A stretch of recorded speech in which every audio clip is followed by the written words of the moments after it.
I am very disappointed with the conversation with President Putin. To be honest, it seems to me that Putin is simply not there anymore. I don't see him wanting to stop, and that's too bad. Really, I'm just saying it like it is. He doesn't look like a person who wants to end this war. There. Maybe good news from the United States today. Today is their Independence Day. I'll tell you what kind of friends they are during this episode. Subscribe to our channel if you haven't already. Let's go. New record. From Thursday to Friday, Russia launched 550 air targets over Ukraine, of which more than 330 are strike shaheeds. This, friends, is the largest number that the enemy has used in one attack. The main direction of the strike was the capital, Kyiv. The videos from our city look really apocalyptic.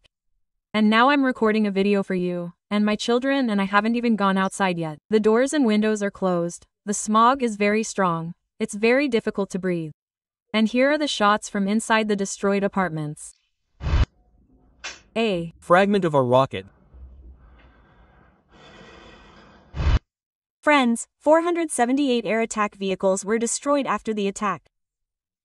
Hits were recorded in 8 locations, as well as falling debris in 33 locations. More than 20 injured, including a 10-year-old girl. There is information about 14 hospitalized. The video shows the consequences of a ballistics hit in the Solomiansky district near a regular secondary school.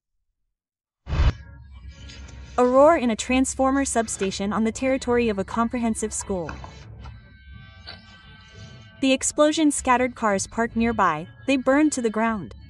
It's good that it's vacation time. You can see what could have happened. The Solomiansky district of the capital suffered the most. In particular, more than 5 educational institutions were damaged, private houses were damaged. Friends, black acrid smoke engulfed Kyiv after the shelling and literally covered the sky. Nothing was visible. The air is very polluted, it's hard to breathe.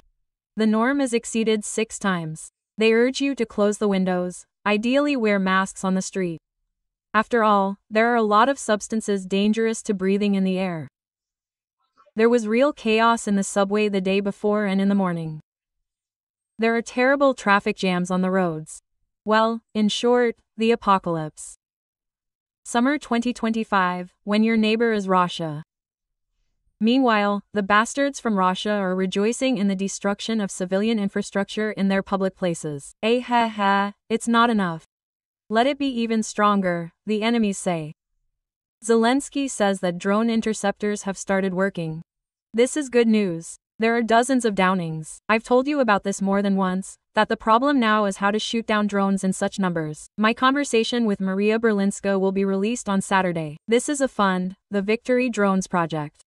As you know, Maria has been working with drones since she was 14. Well, we were just talking to her the day before about what to do with so many swarms of drones, what to do with them. A means, that shoots them down, cannot be more expensive or even equal in price to the means that fly.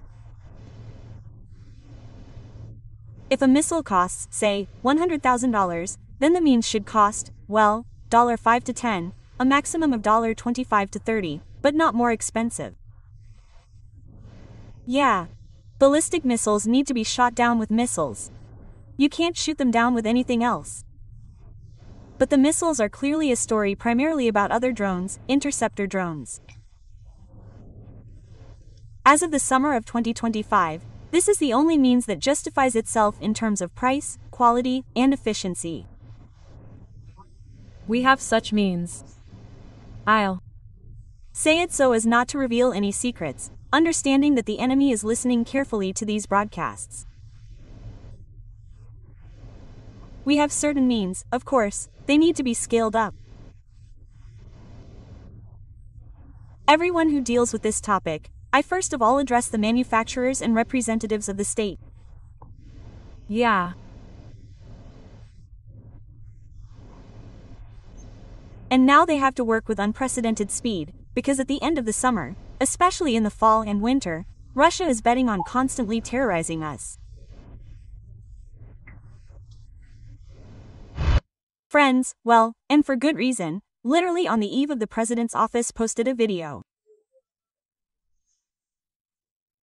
In a IC cooperation, signing an agreement with our Western partners on the production of these very interceptor drones.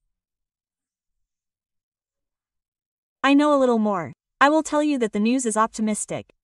However, for now, in order to give the enemy ground, for further actions, I will remain silent.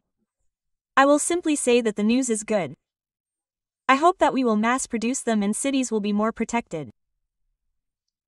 Well, watch the conversation with Maria on Saturday at 8 p.m. Well, on the eve of this massive attack, Trump spoke with Putin on the phone for several hours. Trump answered reporters' questions after talking about the essence of this dialogue with the Russian dictator, as well as the progress of negotiations with Ukraine. We had a call. It was a long call. We talked about a lot, including Iran and the war in Ukraine. I'm not happy about it. Mr. President, is there progress in the agreement with Ukraine? Do you feel any progress at all? Today I have not made any progress with him. Trump was also asked why the United States stopped supplying weapons to Ukraine, to which the American president said that this was not the case. He denied this fact. Mr. President, why did they stop supplying weapons to Ukraine? Why did they stop? We did not stop. We give weapons, but we have already given a lot. We give weapons, we work with them, we try to help, but we did not stop. Biden devastated the country by giving them weapons. We have to take care of ourselves. The Russian dictator was also told the details of what Trump's conversation with Putin was about. According to Putin's aide, Trump raised the issue of ending hostilities in Ukraine as soon as possible in a conversation with Putin, to which he told Trump that Russia would not back down from its goals of the SVO. We need to eliminate the causes of the conflict in Ukraine, Putin said. Putin and Trump did not discuss the possibility of a meeting today, but this idea is hanging in the air, they said in Russia. Friends, as for eliminating the first cause, let me remind you that demilitarization, 4 regions, at least theirs, Russian as a second language in these regions, what else did they want there? They wanted us to abandon NATO, of course, and for us to abandon the supply of Western weapons. A bargain. What did these bastards hope for? About Russia. There was also a lot of unrest there the day before. I'll put it this way. I think real negotiations with Russia are about hitting them. On the night of July 4th, the Russian authorities announced an attack by drones on settlements in the Rostov region, Sergei-Voposadsky district near Moscow. Later, the Ministry of Defense of Russia announced that air defense systems had destroyed and intercepted 48 Ukrainian drones overnight. The consequences: 2 injured, 6 neighborhoods of the city without electricity in the territory of Russia. The so-called Rosmi also reported explosions in the city of Azov, Rostov region. An optical mechanical plant was previously attacked there. In total, the locals counted about 20 UAVs. I can only comment on this with one thing: we like the way it burns. And about the good news. Literally a week ago I talked to people who are in Trump's entourage. They said, Yana, we can't promise anything. However, I think that you will be with the missiles. To what extent? Will it be only Patriot? And will Trump restore full aid? I think that at the end of the day today, July 4th, we will be able to find out. At least my sources are talking about it. What is the world saying? Well, MERS wants to ask Trump to buy Patriots and transfer them to Ukraine. And Poland, friends, our neighbor through Radosław Sikorski, the Polish foreign minister, reports that the Polish consulate was damaged during a massive strike on Kyiv.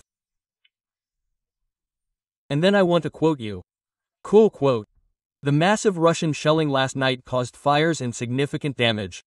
President Trump, Sikorski is addressing Trump. Putin is mocking your peace efforts.